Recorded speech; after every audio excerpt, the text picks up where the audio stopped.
My name is Clara Mitchell. I am 29 years old. And Christmas used to be my favorite time of year. I thought going home last December would finally bring me comfort after my divorce. Maybe even a chance to feel like part of the family again. But instead of warmth, I walked into a performance. A stage set to showcase my brother, his perfect fiancée, and their powerful family. I sat there quietly as their voices grew louder, comparing, dismissing, reminding me of everything I was not, and just when I thought I could bear it, my mother stood up, lifted her glass, laughed in front of everyone, and declared the words that cut through me like a blade, "We're ashamed of you." The room froze. Forks dropped. No one spoke. What happened next is the moment I stopped being their scapegoat and started telling the truth. Stay with me until the end. Because this Christmas dinner did not just break me. It exposed everything my family had tried to hide for years. But before that night could ever happen, before the laughter turned cruel and the words carved into me, there was a time when Christmas meant safety, warmth, and a house filled with light. Christmas used to be my favorite time of year. I can still close my eyes and remember the smell of my mother Evelyn's apple pie drifting through every corner of our house in Springfield, Ohio. My father Robert would be outside stringing lights along the roof, his breath visible in the cold air, humming along to carols on the radio. My younger brother Daniel would be in the living room shaking presents and laughing when Mom scolded him gently. Back then, it felt like nothing could touch the warmth inside that house. I was the older child, the one who helped Mom stir the pie filling and carried boxes of decorations down from the attic. In those moments, I felt like we were a family in perfect sync. But as the years went on, the balance shifted. Daniel's grades, his baseball trophies, his scholarships, they all seemed to matter more. Every compliment, every proud smile, every guest who came over heard about his achievements first. I was still part of the family. But slowly, I became the one in the background. The girl who was supposed to keep quiet and not rock the boat. The memories still glow in my mind, but they carry a different weight now. When I walk through Springfield's downtown during December, past the old church and the decorated lampposts, I can feel both the nostalgia and the sting. So much has changed.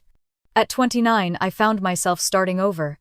My marriage had ended, not with a dramatic explosion, but with a steady unraveling until there was nothing left to save. I moved out of the apartment I had shared with my ex-husband and packed my life into the trunk of my car. There was no welcome committee, no family arms opening wide. Just me, exhausted, driving back to the same small town where I had once dreamed of leaving for good.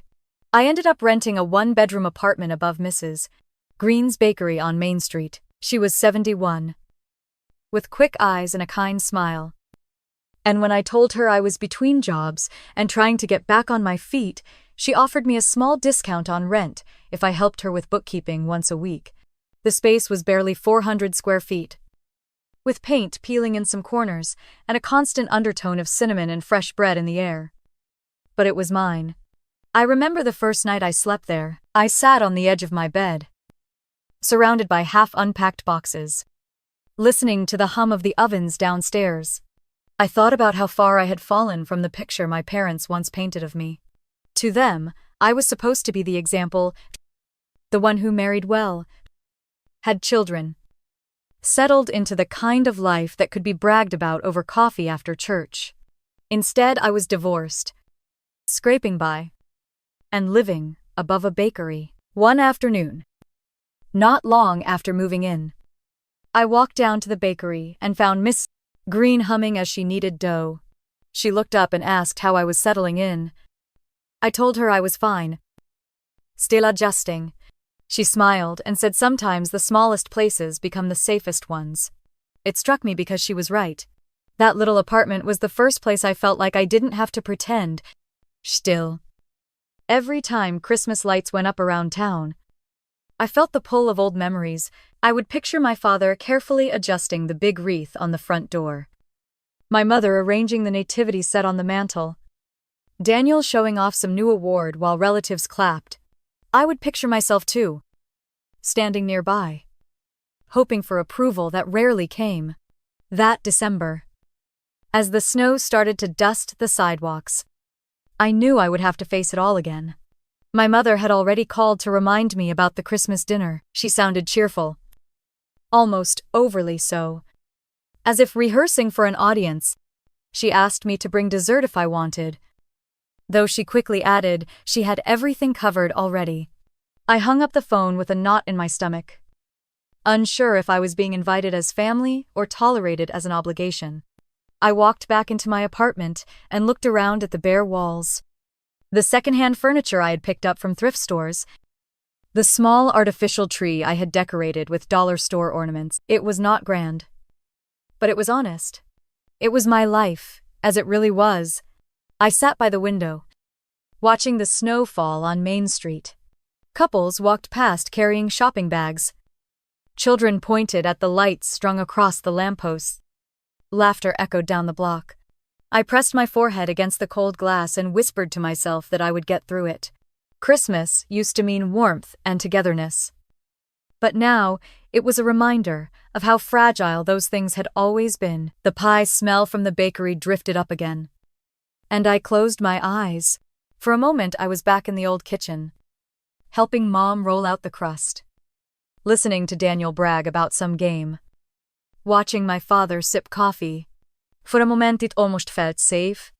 Then I opened my eyes to the small apartment around me and the reality of the life I was living now. I took a deep breath, exhaled slowly, and reminded myself that this was just the beginning of something different. I didn't know what the next chapter of my life would look like, but I knew it would be mine, even if no one else approved. And so I sat there, in the dim light of my apartment above the bakery, the snow falling steadily outside, caught between the weight of old Christmas memories and the fragile hope of starting over. The marriage had not collapsed in one night. It unraveled slowly, thread by thread, until I realized I was holding something that no longer resembled love. When I first married Thomas Reynolds at 23, I believed we were building the kind of life people envied. We had met at Ohio State, him studying finance, me in marketing. He was charming, ambitious, the kind of man my parents approved of instantly. At our wedding reception, my mother cried tears of joy and told me I had done everything right.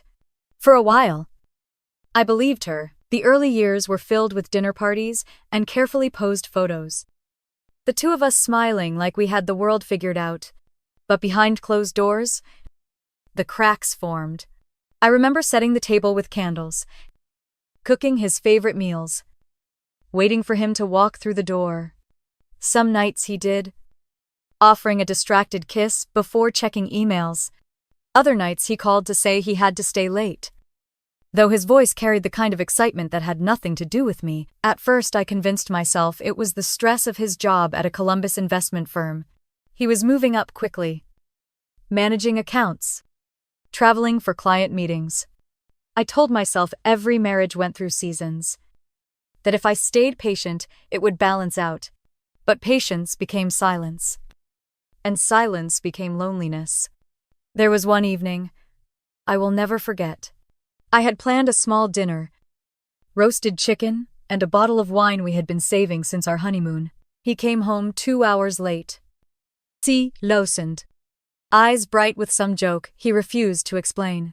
He sat down, scrolled through his phone, and barely touched his food.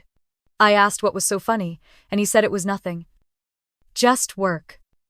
The way he smiled at that screen told me otherwise. Months later, I found the messages. They were not explicit, at least not in the way that could be held up as proof. But they were intimate. Long late-night conversations with a woman named Erica from his office. Inside jokes. Encouragement. Words like miss you. When I confronted him, he did not apologize. He called me needy, said I misunderstood, claimed it was harmless, but I had seen the light in his eyes when he texted her. That light had been missing when he looked at me. I suggested counseling, desperate to salvage what we had spent years building. He laughed and told me I was dramatic, that no one needed therapy for friendship. The cruelty was in how easily he dismissed me, as though my pain was an inconvenience. The next weeks were a blur of arguments and cold silences. Finally, one morning in February 2022, I packed a suitcase and told him I was leaving. He barely looked up from his laptop. Filing for divorce was brutal. We fought over everything. Even the coffee maker we had received as a wedding gift. By the time the papers were signed that summer, I was drained emotionally and financially. The apartment we had shared in Columbus was too expensive on my salary alone. So I gave it up. I drove back to Springfield with boxes of clothes and a heart that felt heavier than the car itself. When I told my parents, I expected at least a measure of comfort. Instead, I heard questions about what I had done wrong. My mother suggested, maybe if I had been more supportive, he would not have strayed. My father said nothing at all. Just shook his head. Daniel, ever the golden boy, mentioned that Thomas had always seemed like a good man. Their words stung more than the betrayal itself. It was as if they believed I had failed at the most important role I was supposed to play. I remember standing in my small apartment above the bakery, staring at the cracked ceiling, replaying their reactions. There was no, "Are you okay?" No, "We will help you through this." Just disappointment. As though my divorce embarrassed them more than it hurt me. One night, I sat on the floor, surrounded by stacks of unopened boxes. And I said aloud to the empty room that I would never pretend again. I would not put on the smile at dinner parties. I would not keep cooking dinners for someone who barely noticed. If happiness was not real, I would rather face the loneliness honestly than live another day inside a lie. The snow outside that evening glowed under the street lamps, muffling the town in silence. I wrapped myself in a blanket, pulled my knees to my chest, and listened to the distant hum of the ovens downstairs. For the first time in years, even in the ache of solitude, I felt something steady inside me. It was not joy. Not yet. But it was resolve. I did not know what the future would look like, only that it had to be different. My marriage had ended in pieces, and my family had turned their backs. But I was still here, alone in that apartment above Main Street. I made a vow to myself. I would never again settle for pretending. I leaned back against the wall, closed my eyes, and let the smell of fresh bread drift through the cracks in the floor. The world outside kept moving. People laughed. Cars passed. Snow fell. And I sat there quietly, holding on to the only thing I could trust. The promise that I would rebuild my life on something true. A few weeks later, an email arrived that made me sit up straight in my chair. It was from Dayton Digital Solutions, a growing firm I had interviewed with back in the fall. My hands trembled as I opened it. Reading the words I had been hoping for, they were offering me the position of senior marketing coordinator starting in January. For the first time in months, I felt my chest expand with something close to pride. I read the message over and over. Not just for the details of salary and benefits, but for the validation hidden between the lines. Someone believed in me enough to hire me for a role that carried weight and responsibility. It was not a pity offer or a temporary fix. It was an acknowledgement of the skills I had built over years of pushing through. Even when my personal life was falling apart, I called Mrs. Green downstairs to share the news. She wiped her flour-covered hands on her apron, gave me a wide smile, and said she knew I would land on my feet. She promised to bake an extra pie in my honor that evening. And for a moment, the scent of cinnamon and apples meant something new. It meant hope. I spent the next week preparing for the transition. I bought a new blazer from a thrift shop in Dayton, had it tailored so it fit perfectly, and updated my portfolio with campaigns I had led. Every small step felt like laying bricks for a foundation that was finally my own. When I told myself I would rebuild on something true, this was what I meant. Still, there was a shadow trailing behind the excitement. Springfield was a small town, and people talked. At the coffee shop near the square, I overheard two women mentioning my name in hushed voices. One said she heard I had been left, because I could not keep a man happy. The other shook her head and said, I was unstable, moving back and forth between jobs. I sat there with my cup, burning, wondering how quickly gossip traveled from kitchen tables to the wider world. Those whispers became a low hum in the back of my mind as I prepared for Christmas dinner at my parents' house. I wanted to share my job news proudly, to prove I was standing again. But I worried that somehow the wrong version of my story had already reached them. In Springfield, image mattered.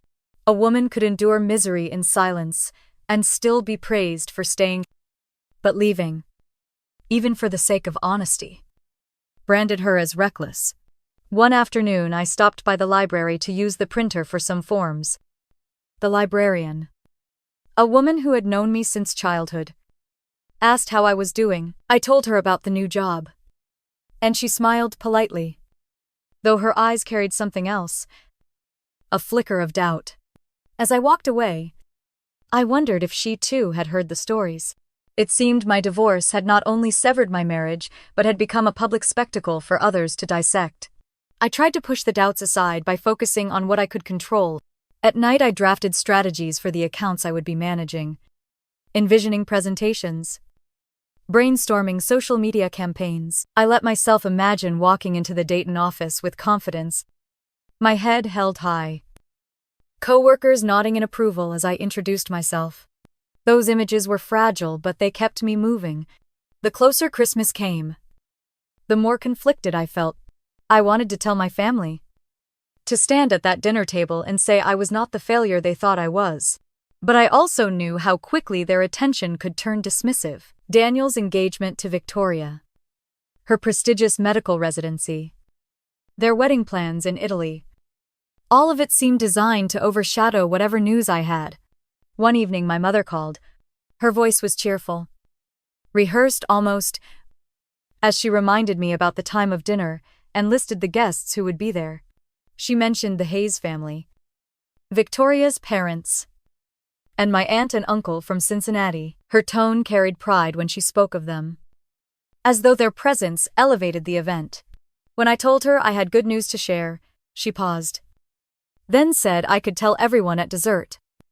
When the mood was lighter, I hung up the phone feeling as though my achievement had already been boxed into a corner. I sat at my small kitchen table, staring at the stack of printed papers from Dayton Digital Solutions. The offer letter signed and ready. The smell of bread baking downstairs rose through the floorboards, warm and steady. I reminded myself that their opinions did not change the reality. I had earned this role, and no amount of gossip or dismissive glances could erase that. Still, I could not ignore the unease. At a networking event in Dayton, I overheard a colleague mention that personal reputation mattered as much as professional skill. A whisper of instability, a hint of unreliability, could jeopardize a contract. I felt my stomach tighten. If those Springfield rumors bled into my new role, could they tarnish me before I had a chance to prove myself? I drove home that night, with the highway stretching ahead, headlights carving through the dark. I thought about the difference between who I really was and the stories being told.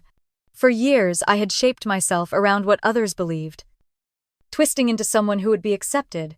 That had left me hollow. Now I had to decide if I would let the whispers define me again, or if I would walk into Dayton with my head up, regardless of the noise.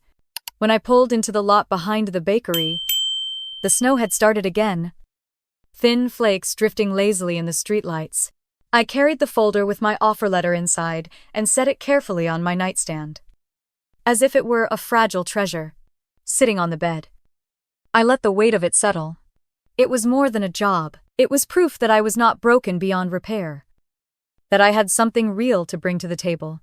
Christmas was only a few days away. I knew I would walk into that house with decorations gleaming, voices rising in praise of Daniel and Victoria. And I would have to find the courage to share my news in a room that might not want to hear it. I did not know if they would dismiss me again, if my words would be swallowed by laughter or pity, but I knew this much: the offer in my hand was mine. And for the first time in a long time, so was the future. Daniel had always been the pride of the Mitchell family.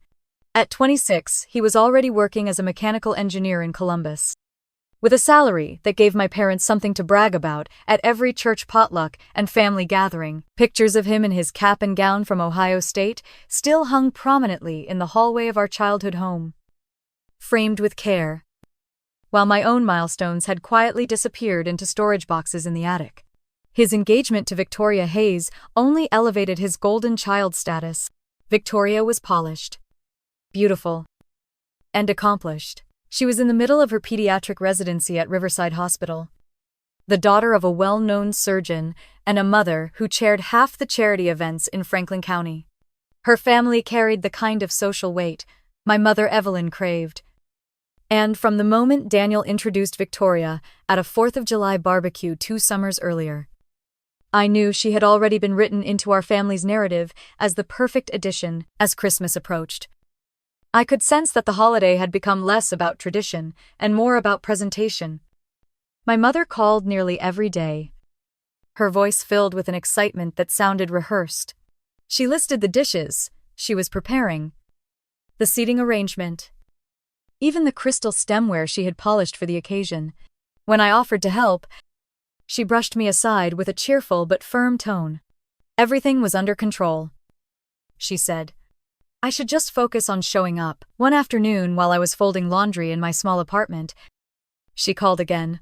I balanced the phone between my shoulder and ear as she rattled off details about floral centerpieces and candle holders. I finally interrupted to ask if I could bring something to contribute. There was a pause, just long enough for me to feel it in my chest. Then she said that Victoria's mother was already bringing pastries from a bakery in Columbus, and Aunt Linda had offered to handle appetizers. Maybe I could bring napkins, she added lightly. Before moving on to how she had hired a string quartet to play during cocktails, her words landed like a stone in my stomach. Napkins. Out of all the possibilities, that was what she trusted me with. I tried to laugh it off, but as soon as the call ended, I sank onto the couch, staring at the folded clothes in my lap. No matter how old I became, no matter what I accomplished, I was still the extra place setting at her perfect table, determined not to let it crush me. I decided to pour my energy into something meaningful for gifts. I spent 2 evenings after work walking up and down Main Street, stopping at local shops to find thoughtful presents. For my father, I discovered a vintage set of wrenches at an antique store. Polished steel that reminded me of the ones his father once used in his garage. For my mother, I bought a hand-painted ornament from a local artist, delicate holly branches winding around porcelain. For Daniel and Victoria, I found an elegant silver picture frame, hoping they would use it for their engagement photo. It was not extravagant, but it was chosen with care. I wrapped everything carefully on my small kitchen table, using paper I had bought at a discount store. I tied each package with ribbon and labeled them in my neat handwriting. Looking at the small stack, I felt a flicker of pride. My gifts might not cost as much as the Hayes family's contributions, but they came from me, from thought and memory, not from a credit card limit. As the day of the dinner drew closer, the tension in my chest grew heavier. I imagined walking into that house, every detail staged like a performance, and felt myself shrinking already. In my head, I rehearsed how I would share the news about my new job. I practiced saying it plainly, with confidence, not begging for approval but claiming my space. Yet each time I said it aloud, I pictured my mother's polite smile fading quickly into a brighter one for someone else's accomplishment. On Christmas Eve, she called again, her tone brisk with last-minute instructions. She told me to arrive early so the photographer she had hired could take family pictures before the guests settled. I asked if she wanted me to bring the gifts in a certain way, perhaps under the tree. But she cut me off. Just make sure you look nice, she said. The Hayes family has never been here before, and I want everything to be perfect. Her words echoed long after the call ended. Look nice. Be presentable. Contribute nothing but your appearance. I stared out the window at the falling snow, gripping the edge of the counter to steady myself. I whispered that I was more than decoration. Even if they refused to see it, I placed my wrapped gifts by the door and set my offer letter from Dayton Digital Solutions on top of my dresser. Tomorrow I would step into that house, carrying both. One was a symbol of love, the other of independence. Together they reminded me that I had something worth bringing. Even if my family chose not to notice, the oven downstairs clicked off as Mrs. Green finished baking, and the silence that followed pressed in around me. I sat down at the table, my hands resting on the stack of presents, and closed my eyes. For a brief moment, I pictured my father opening the tool set with a smile, my mother hanging the ornament on the tree, Daniel and Victoria placing their photo in the frame. I held on to that image, fragile and fleeting, hoping it would carry me through what was coming. The drive back to Springfield on Christmas Day felt both familiar and foreign. The highway was quiet, the snow plowed neatly to the sides, leaving only patches of ice that glistened under the pale winter sun. I kept the radio low, holiday songs playing softly, but they only reminded me of years when I had sung along without hesitation. On the passenger seat sat the stack of wrapped gifts, each one tied carefully. A fragile attempt to carry love into a house where I never quite felt it was welcome. As I turned onto Maplewood Drive, my parents' street, I slowed almost instinctively. The houses were lined with wreaths and blinking lights, but theirs stood out. Every inch of the roof was outlined with twinkling white bulbs, garland wrapped tightly around the porch columns, and two oversized nutcrackers flanked the front steps. A photographer was already adjusting a camera near the driveway, his breath visible in the crisp air. My mother had not exaggerated. This was no simple family Christmas. This was a production. I parked along the curb and sat for a moment, staring at the red front door adorned with the largest wreath I had ever seen. My heart thudded as I took a deep breath, forcing my hands to stop trembling. I picked up the gifts, steadied myself, and walked up the steps. The door opened before I could knock. Daniel stood there, dressed sharply in a navy sweater and gray slacks, his smile wide and polished. He hugged me quickly, the kind of hug that said welcome but do not linger. Behind him I saw Victoria, radiant in a cream-colored dress that hugged her figure perfectly. Her dark hair fell in waves around her shoulders, and a string of pearls caught the light as she moved forward. "Clara, you made it," Daniel said, stepping aside. Victoria glided toward me with that flawless smile, warm but practiced. "So good to see you again," she said. "I love your coat. That color really works for you." Her compliment, though wrapped in honey, carried an edge I could not quite place. The way she emphasized that color made it sound as though the coat was doing all the work. Not me. I forced a polite smile, thanked her, and stepped inside. The living room spread out before me like a magazine cover. The Christmas tree, taller than I remembered, sparkled with coordinated ornaments of gold and red. The mantel held garland and white candles, perfectly arranged. My father Robert stood near the fireplace, laughing with Dr. Hayes, his voice louder than usual as if performing for an audience. On the couch, Aunt Linda and Uncle Mark sipped wine, while their son Ethan adjusted his tie. Looking every inch, the young attorney eager to impress. Every head turned as I walked in, each pair of eyes assessing me, weighing me silently. I nodded, offered greetings, and placed the gifts gently under the tree. My mother swept in from the kitchen wearing an emerald green dress, her hair styled elegantly. She kissed my cheek without disturbing her lipstick and whispered, "You look nice, dear." Then she turned back to Mrs. Hayes and continued a conversation about a recent charity gala. I stood for a moment at the edge of the room, invisible despite the greetings. I watched my family and their guests chatter easily, laughter rolling across the room like music I did not know the lyrics to. I tried to join a conversation near the tree, but Ethan asked about my work with the kind of polite detachment reserved for small talk. When I explained I had recently accepted a new position in Dayton, His eyes flickered with vague acknowledgement before he turned to Daniel, asking about his upcoming trip to Italy. The photographer called for everyone to gather for pictures. We arranged ourselves in front of the tree. Daniel and Victoria were placed in the center, their smiles perfect. I was guided to the edge, holding my hands together as the camera flashed. Each click felt like proof that I was a footnote in their carefully composed story.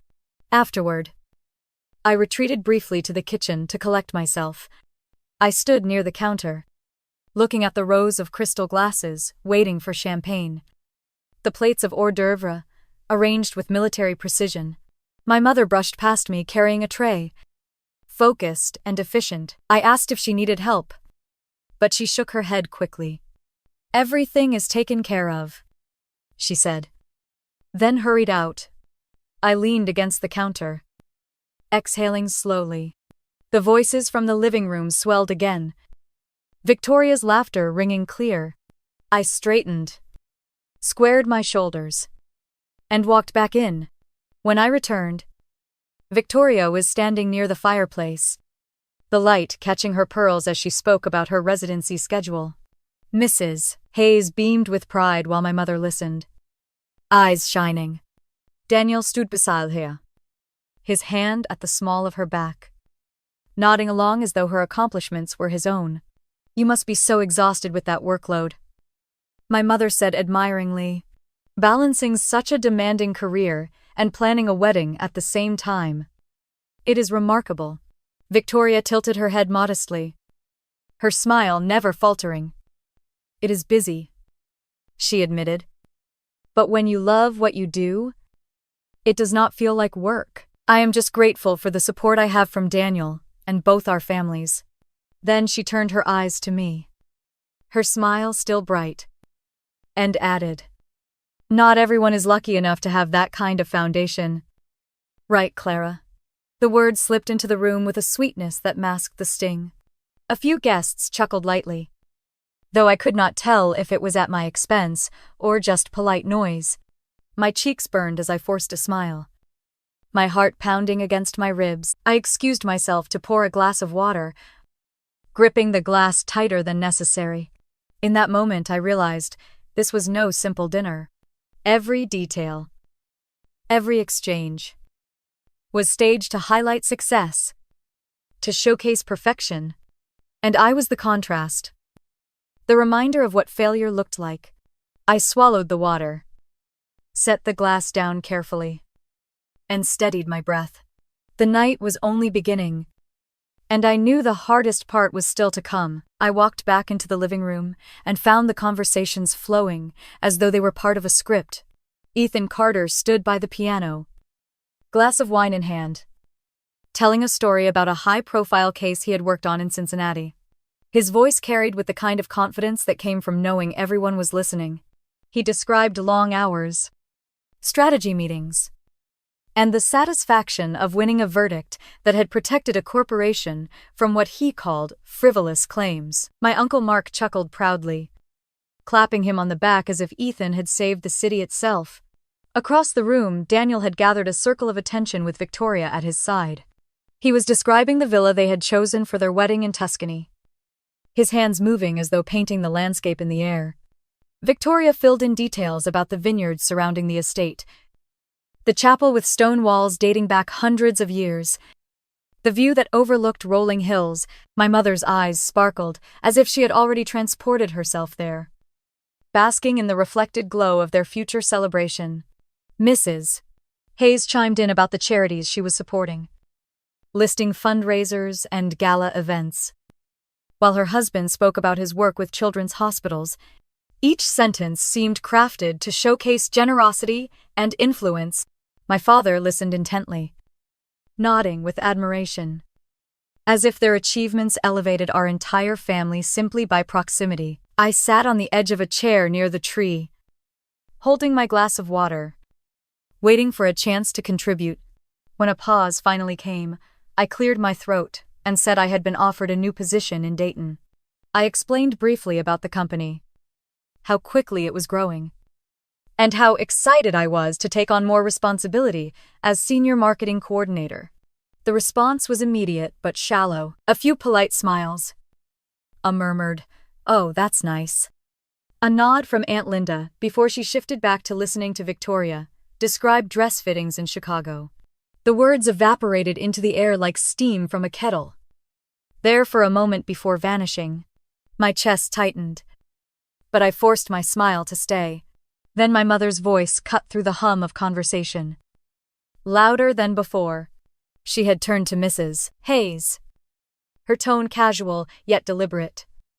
As she said how grateful she was that Daniel would be handling more responsibilities now that he was preparing for marriage.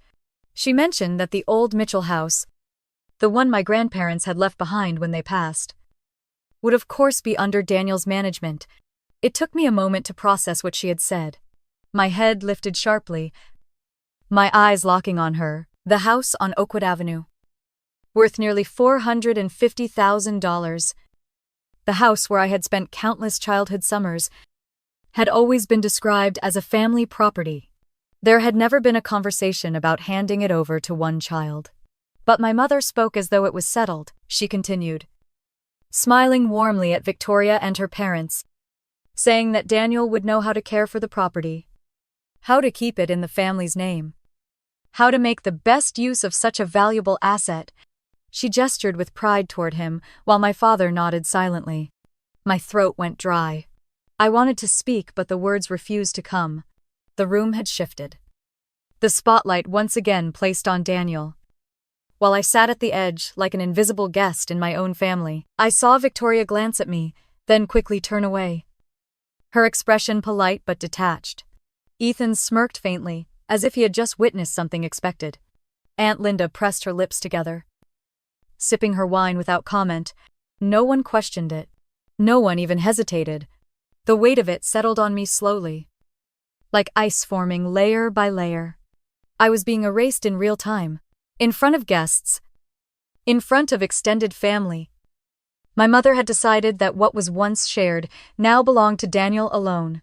I set my glass down carefully on the table, afraid that if I held it any longer, my hands would betray the tremor running through me. My chest ached as I forced my breathing steady. But inside I could feel something tearing. All around me the conversation picked up again. Laughter filling the space. Questions about the villa in Tuscany. About which charity event Mrs. Hayes would host next. My mother moved smoothly between groups, radiant, in command of her stage. And I sat still, my body rigid, realizing that my place in this family had never been secure. The realization stung sharper than any slight before. It was not just about being overlooked or dismissed. It was about being written out of the story completely. I pressed my palms against my knees, grounding myself, refusing to let the room see the way my heart was breaking. I knew then that my silence would not protect me. My mother's performance had made it clear. In her perfect narrative, I did not exist. The sound of Daniel's laughter rang out again, bright and full, while Victoria leaned into his shoulder, glowing. The lights on the tree flickered softly. I stayed where I was, holding my composure. Though inside every memory of home was unraveling thread by thread. Dinner was announced with the kind of flourish my mother loved. She swept into the dining room carrying the first platter of carved turkey, her smile wide, her posture stiff with pride. The table was set like a spread from a magazine. Silver, polished to a mirror shine. Crystal glasses catching the glow from the chandelier. Each place card had been written in her looping script. I found myself seated between Aunt Linda and Mrs. Hayes, directly across from Daniel and Victoria. As plates were passed and glasses filled, the conversation turned quickly into a parade of accomplishments. Ethan began by describing another case at his firm, one involving environmental regulations. He spoke at length about strategy, about hours poured into research, about how proud his partners were of his work. Uncle Mark leaned in, eyes shining with approval, nodding along as if every word confirmed that his son was destined for greatness. Victoria took the opportunity to share details about her residency. She explained her grueling shifts, how she rotated through pediatrics, and how she was often on call at all hours. The room listened intently, murmuring admiration, while my mother reached for her hand across the table. "You are the perfect example of a modern woman," she said proudly, balancing such a demanding career while preparing to build a family. "That is something special," I smiled tightly, feeling the sting in her words. They were not meant only to elevate Victoria. They were meant to remind me of what I had not achieved. At one point, Daniel leaned forward, describing the itinerary of their upcoming trip to Italy. Speaking of private wine tastings and villa tours, my father laughed warmly, raising his glass in a small toast to their future. Around me, forks clinked against china. Voices overlapped, the air thick with self-congratulation. I waited, hoping for a moment when I could contribute. Finally, Aunt Linda asked politely how my new role would work in Dayton. I began to explain, telling her about the clients I would be managing, how the company had grown steadily, and how I was eager to shape campaigns from the ground up. Before I could finish, Henry Carter interrupted from further down the table. He chuckled, shaking his head, and said, "Those small firms come and go all the time. Startups are risky," he added, as though dismissing me with a single wave of his fork. "If you want real stability, you go with established names, not flashy little experiments." The words stung more than I wanted to admit. I opened my mouth to defend myself, to explain that Dayton Digital was not just a startup, but a rapidly growing company with steady contracts. But Ethan smirked, leaned back in his chair, and muttered something about hoping I had a backup plan. The chuckle that followed made my cheeks flush hot. Silence stretched for a beat before the conversation pivoted back to Victoria. My mother asked about the wedding dress, leaning in eagerly, and Mrs. Hayes chimed in about boutiques in Chicago where they had shopped together. Everyone else seemed absorbed, nodding, smiling, asking questions. My words, my effort to share something meaningful, had already dissolved into nothing. I picked up my wine glass, holding it carefully. My hand trembled as I lifted it, the pale liquid swirling dangerously near the rim. I pressed the base against the table for steadiness, my knuckles white. No one noticed. Or maybe they did and chose to ignore it. My mother's voice rose again, clear and deliberate. She told Victoria how proud she was to have her as part of our family, how she admired her ability to remain gracious under pressure, how she saw her as a role model for what a young woman should be. Her eyes flicked toward me briefly, no longer than a heartbeat. But it was enough. The contrast was drawn. Victoria was the shining daughter they wanted, and I was the reminder of everything they thought had gone wrong. My chest tightened as laughter rippled around the table. Forks scraped plates, glasses clinked, compliments flowed. I held my glass still, willing my hand not to shake, swallowing hard against the burn in my throat. The humiliation pressed deeper with each word, each glance that slid past me as if I were furniture. I forced myself to breathe, to keep my face calm, but inside something hot and bitter coiled, tighter and tighter. The sound of my brother's laugh rang out again, blending with Victoria's soft chuckle. My mother beamed. My father looked content, and the Hayes family shone with quiet approval. The scene glistened like perfection to anyone looking in from the outside, but beneath the surface, I could feel it. A fault line growing inside me, a pressure that no polite smile could hold back forever. I lowered my eyes to the tablecloth, tracing the embroidered holly with the tip of my finger, clinging to the movement as if it could anchor me. The room roared with conversation, but in my head, everything narrowed to the fragile balance of the glass in my hand and the steady pulse of shame pounding in my chest. I forced a smile that felt like it belonged to someone else and lifted the fork to my plate. Though my appetite had vanished hours ago, the voices around me rose and fell like waves, laughter cresting at all the right moments. but I was drifting further and further away from the shore of belonging. The pie in front of me looked perfect, golden crust glistening under the chandelier. But every bit felt impossible. Dr. Hayes leaned back in his chair, his glass of red wine catching the glow of the candles. His tone shifted, less casual and more sermon-like, as though he had been waiting for this moment. By the time you are in your late 20s, he said, you should already be settled. A career with stability, a strong partner, plans for the future. Life rewards those who stay the course and make wise choices. He nodded toward Daniel and Victoria, smiling as though they were his evidence, his model of what success was supposed to look like. The words rippled around the table, sinking into the eager nods of approval. My father made a low sound of agreement, a hum that carried weight. Aunt Linda dabbed her lips with her napkin and smiled toward Victoria, her eyes shining with approval. Uncle Mark added a remark about how true it was.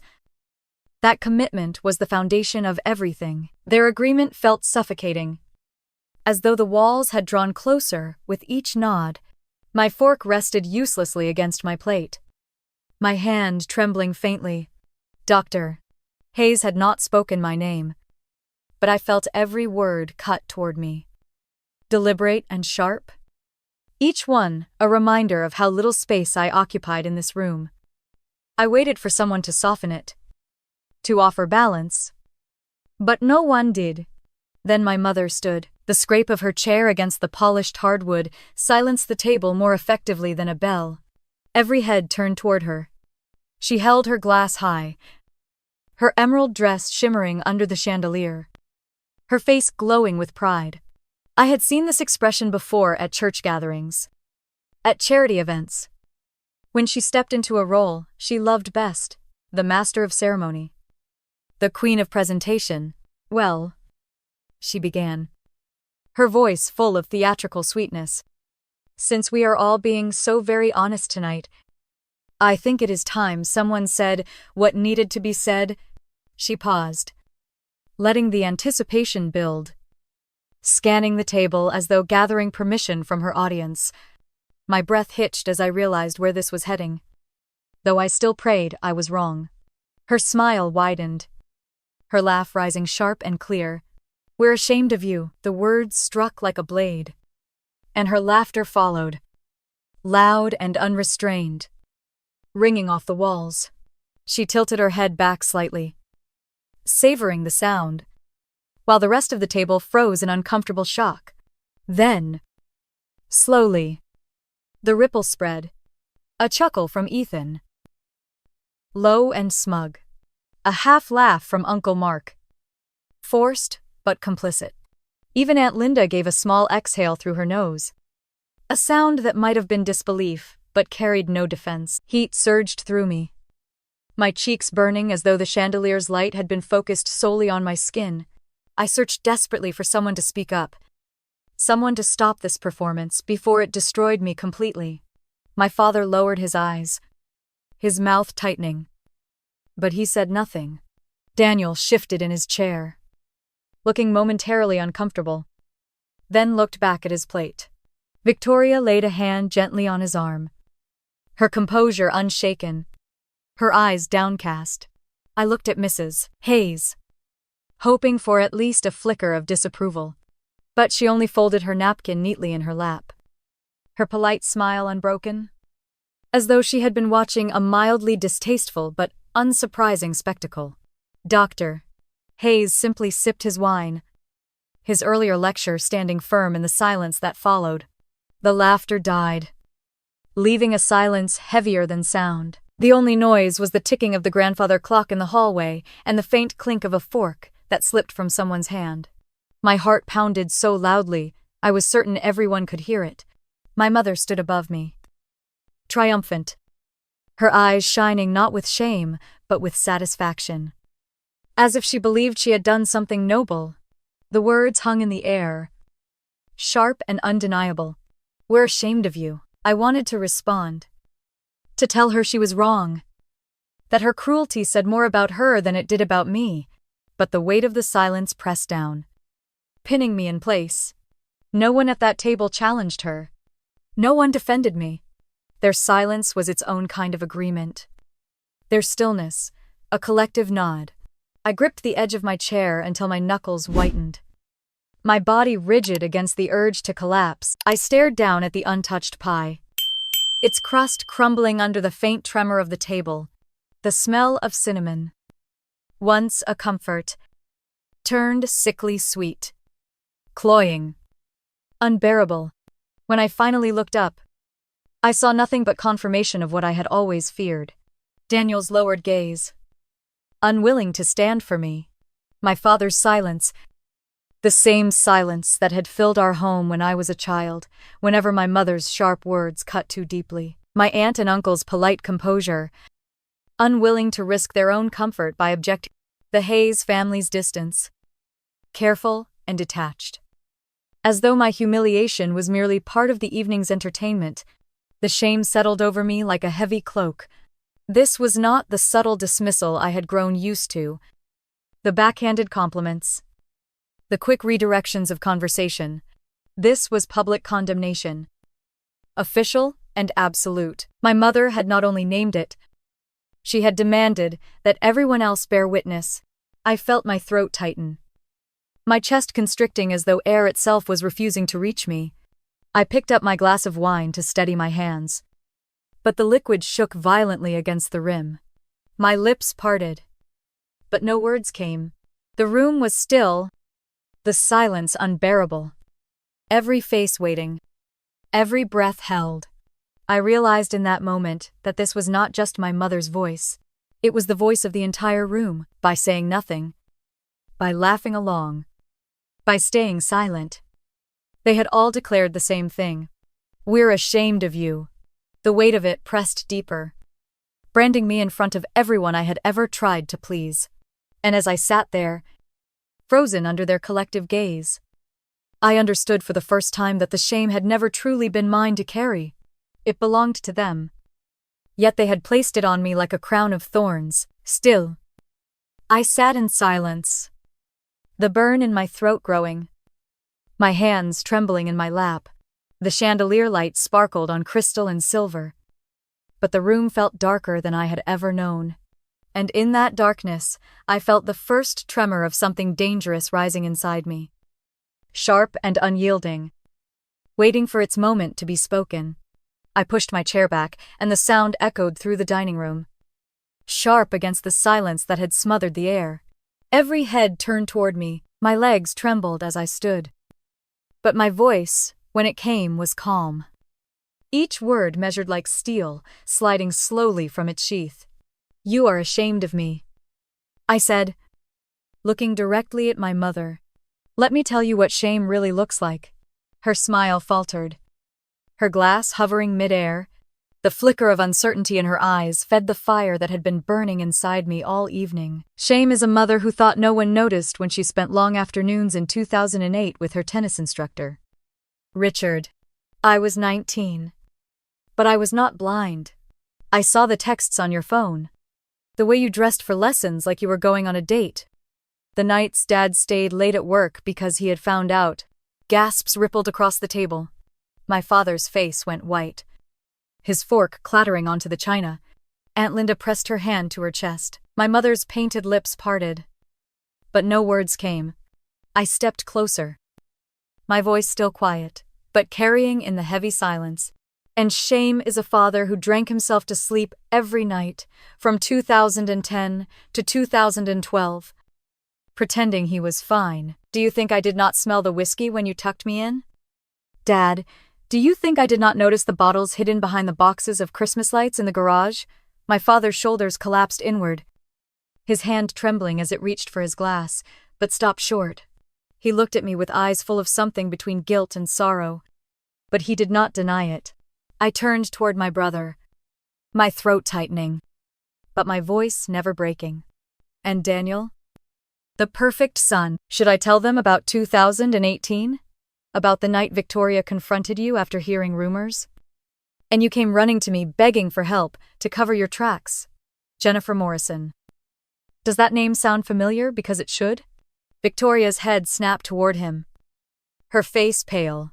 Daniel's lips moved, but no sound came. His eyes darted between me and her. Panic rising like a tide, he could not control. I leaned on the back of my chair, steadying myself, my hands no longer shaking. Or should I talk about last month? Daniel, about those late-night texts you thought no one knew about. You told me you felt trapped, that you were not sure you wanted to get married, and that you needed someone to talk to. You did not realize I saved the messages. The silence was unbearable, the kind that hummed in the ears like a storm building. Ethan shifted uncomfortably, his smirk gone. Mrs. Hayes gripped her napkin, her knuckles pale. Dr. Hayes coughed once but said nothing, his face unreadable. I let the silence stretch, each secret I had spoken sitting heavy in the air. I looked back at my mother, her face drained of color, her hand trembling against the stem of her glass. Her lips quivered as though she wanted to protest, but no sound came. For years you have all measured me against a standard none of you have lived up to, I said. You dressed me in shame to hide your own. You laughed at me tonight, called me a disappointment, erased me in front of guests. But the truth is this: the only thing you should be ashamed of is yourselves. The room had frozen solid. No one lifted a fork. No one touched their pie. No one dared to breathe too loudly. The chandelier light glittered cold across the silver and crystal, but all warmth had been sucked from the air. My mother finally broke. Her eyes filled, her lips trembling as tears spilled down her cheeks. She lowered her glass, her shoulders folding, as though the weight of everything I had said pressed down on her spine. A sound escaped her, soft at first, then rising into a sob that cracked through the silence like glass shattering. I stood perfectly still, watching as the woman who had laughed at me minutes before now shook with humiliation of her own making. The guests looked around, lost, as though no one knew whether to stand, to comfort, or to flee. The only sound in the room was her weeping, sharp and ragged, filling the house that had once been my home. My father stared down at his plate as if the design on the china could save him. His shoulders were hunched, his face drained of color, and he gripped the stem of his glass without drinking. He had always been a man of words, a storyteller at gatherings. But now his silence screamed louder than anything he could have said. Victoria's fork slipped from her hand, clattering against porcelain, the sound sharp in the frozen air. She turned her head toward Daniel, her eyes wide, her lips trembling. I could see the storm building inside her, disbelief and betrayal mixing in equal measure. Daniel reached for her hand, but she pulled back slightly, leaving his fingers suspended in the air. Across the table, Ethan Carter, who had smirked earlier, sat stiff and pale. He stared at his lap, the arrogance drained from his expression. His father cleared his throat, glancing quickly at his wife. Mrs. Hayes pressed her napkin into her lap with nervous fingers, her polished composure cracked by discomfort. They wanted to vanish, to excuse themselves, but no one dared to stand first. The laughter that had filled the room earlier had evaporated completely. It was as though the house itself had gone mute, holding its breath in the wake of what had been unleashed. Only my mother's sobbing broke the silence, her face buried in her hands as mascara streaked down her cheeks. I reached for my purse on the back of my chair and slid it over my shoulder. My hands moved slowly, deliberately, each motion echoing louder than words. The weight of the entire table's gaze followed me as I gathered the stack of wrapped gifts I had brought, the ones I had chosen so carefully in the hope of belonging. I tucked them neatly against my arm. I lifted my head, my voice clear and steady. If the truth makes you ashamed, then I am proud to be that shame. The words sliced through the air like the edge of a blade.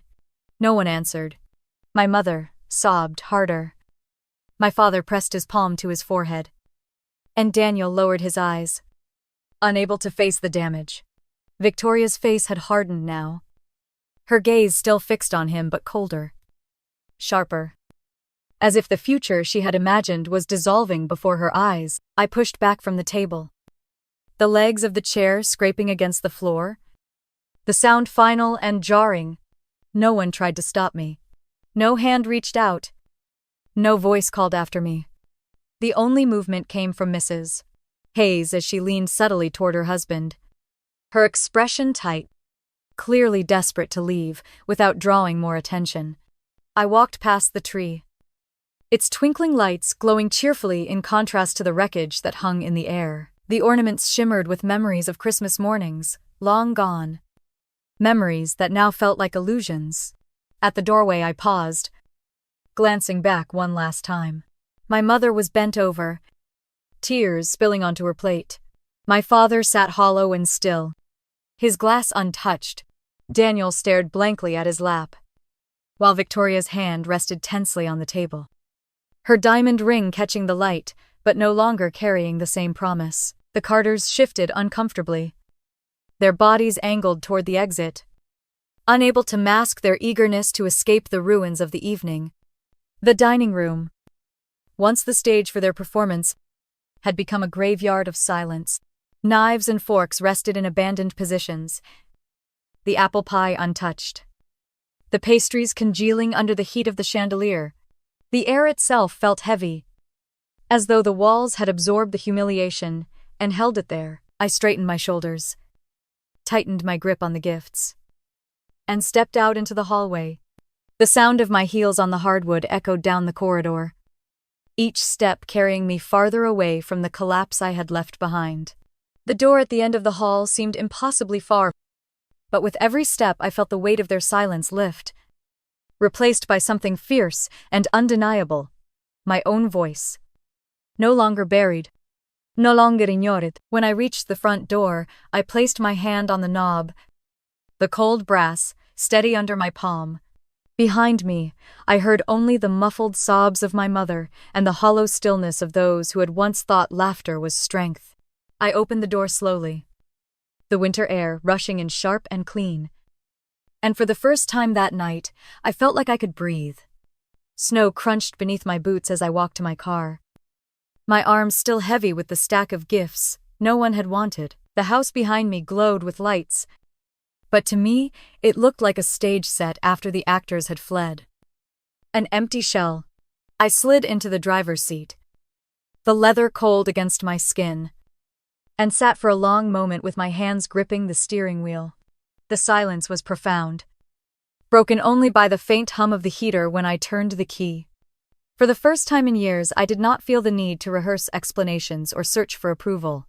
I had spoken, and the truth had landed. The days that followed carried ripples that spread farther than I had imagined. Daniel called me the next morning. His voice cracked through the phone. Urgent.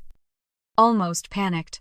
"Clara, you have to help me," he whispered, as if someone might overhear. "Victoria will not answer my calls. She said she needs time to think. You ruined everything." I closed my eyes, listening to the desperation that bled through his tone, but I felt nothing like guilt. I told him calmly that his choices had consequences, and this was not mine to fix. By the end of that week, word reached me through an aunt that the Hayes family had quietly withdrawn from the engagement.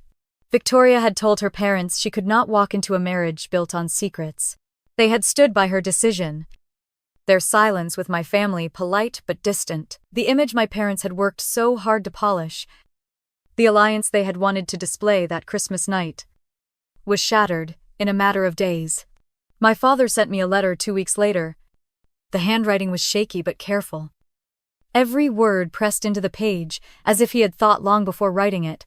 He admitted to the years he had drowned himself in alcohol, the nights he had pretended not to notice the hurt in my eyes. He wrote that he had started attending meetings at a church basement in Springfield, Alcoholics Anonymous sessions he had sworn he would never need. He told me he was sorry, not for the family, not for appearances, but for me.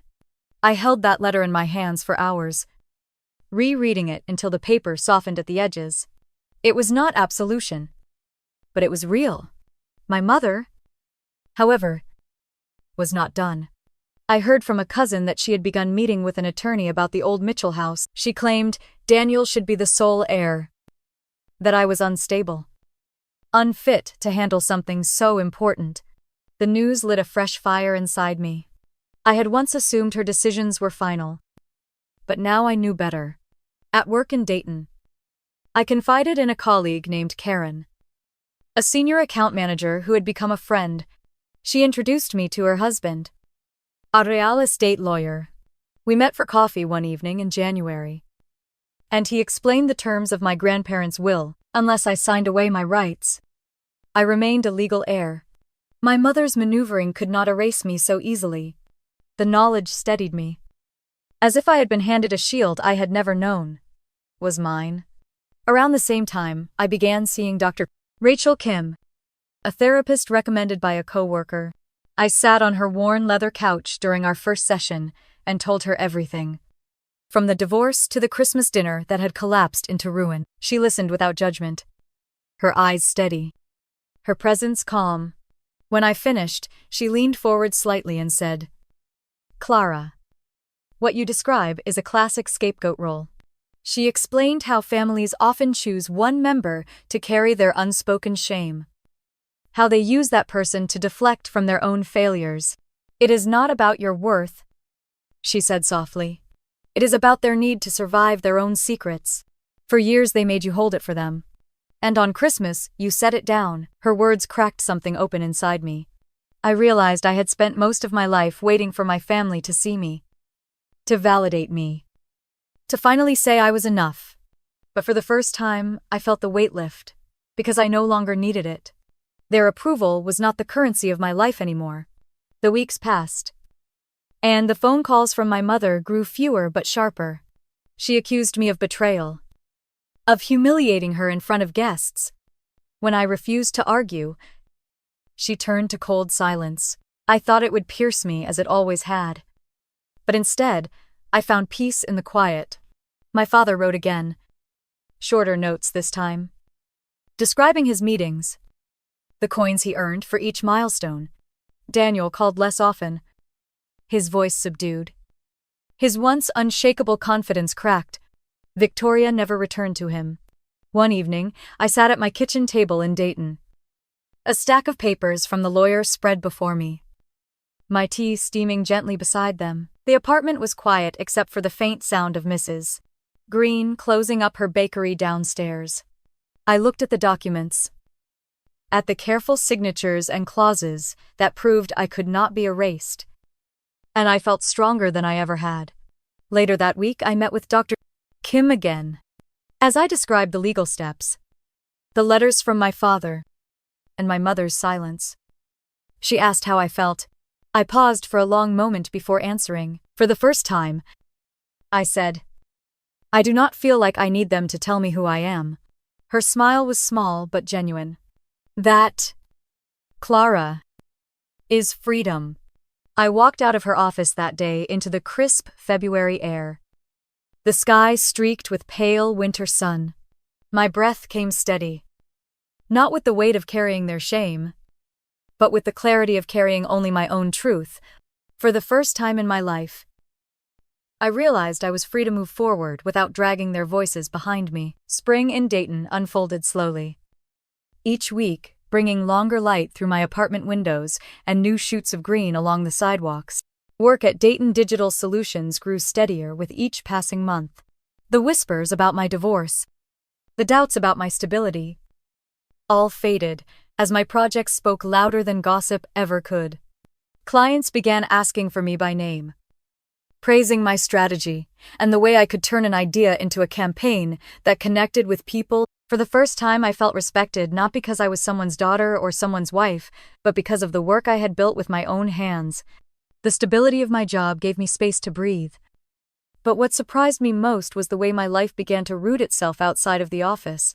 I started volunteering on weekends at the Springfield Community Shelter. The first time I walked through those doors, the air thick with the smell of soup and the chatter of children, I felt something inside me loosen. There was no judgment here, no silent measuring of worth, only people helping one another with what they had. It was at the shelter that I met Harold Evans, a high school English teacher with kind eyes and an easy laugh. He was in his early 30s, with sleeves often rolled up and hair that never seemed to lie perfectly flat. Harold ran the literacy program for the kids, teaching them how to tell their own stories through reading and writing. We started talking while stacking boxes of donated food one Saturday morning, and our conversations grew into long walks after shifts, cups of coffee shared at the small diner around the corner, and eventually evenings where laughter filled my kitchen as easily as the scent of Mrs. Green's bread drifting up from downstairs. Harold never asked me to be anyone other than who I was. He did not need me to explain my past or prove my worth. He listened when I spoke about my family, about the Christmas that had broken me open. And he nodded with quiet understanding instead of judgment. One night, as we walked through the park, snow beginning to dust the ground, he said, "You know, Clara, you are the bravest person I know. Not because you fought back, but because you chose to stop hiding." His words sank deep, not as flattery, but as recognition. The months passed quickly. By autumn, my father had reached out again. His voice was steadier, more open. And he told me about his progress in AA. He did not ask me to come home, did not push for reconciliation on his terms, but simply told me he was proud of me for standing my ground. It was the closest thing to healing we had ever shared. My mother remained distant, our contact reduced to polite but brief exchanges. I no longer begged for her approval, and without that hunger, her silence no longer cut as deep. Christmas of 2024 arrived with crisp air and streets glowing with lights. Instead of driving to the house in Springfield where I had grown up, I walked into the shelter with Harold by my side. Together with the other volunteers, we decorated the long tables with paper snowflakes cut out by children, laid out trays of turkey, mashed potatoes, and pies donated by local bakeries. The room filled quickly with families, laughter spilling into the air, the clatter of dishes mixing with the hum of conversation. I moved between the tables with plates in my hands, smiling at children whose faces lit up at something as simple as a cookie, shaped like a star. Harold read aloud to a group of kids in the corner, his voice animated, his arms sweeping wide as they giggled. Margaret, the retired teacher I had met my first day at the shelter, hugged me tightly and whispered, "Look at you, Clara. You've made this place better." As the evening went on, I stood at the back of the room for a moment, watching. The glow of string lights reflected off smiling faces. Voices rose in laughter, and there was no trace of the shame I had once carried like a shadow. These people were not bound to me by blood, but by choice, by kindness, by the willingness to show up for one another. For the first time in my life, I understood what family could mean when it was not poisoned by judgment. I thought back to that Christmas table in Springfield, to my mother's laughter and the silence that followed, and I felt nothing but distance. I no longer feared their words or their silence. I had chosen my own path, built on truth and self-respect, and it had led me here, to a room filled with warmth that was real. When Harold walked over, brushing flour from his hands after helping in the kitchen, he smiled and asked if I was happy. I looked around the room, at the people who had become part of my new life, and nodded. "More than happy," I said. "I feel free." As the night wound down and families carried leftovers home, I helped fold up tables and stack chairs, the sound of laughter still echoing in the room. The cold air outside felt gentle this time, not cutting. And when Harold reached for my hand, I let him hold it, steady and sure. I had once believed that being the family's shame was the worst fate I could endure. But standing there, surrounded by people who valued me as I was, I realized something powerful. The only shame worth carrying is the shame of denying yourself the life you deserve. I was done with that. I had chosen differently, and that choice had given me everything I truly needed. If you have ever faced moments where family made you feel small or unworthy, I would love to hear your story. Share it in the comments below. And if this journey spoke to you, please like this video and subscribe so you can join me for more stories about strength, justice, and the courage to build a life on your own terms.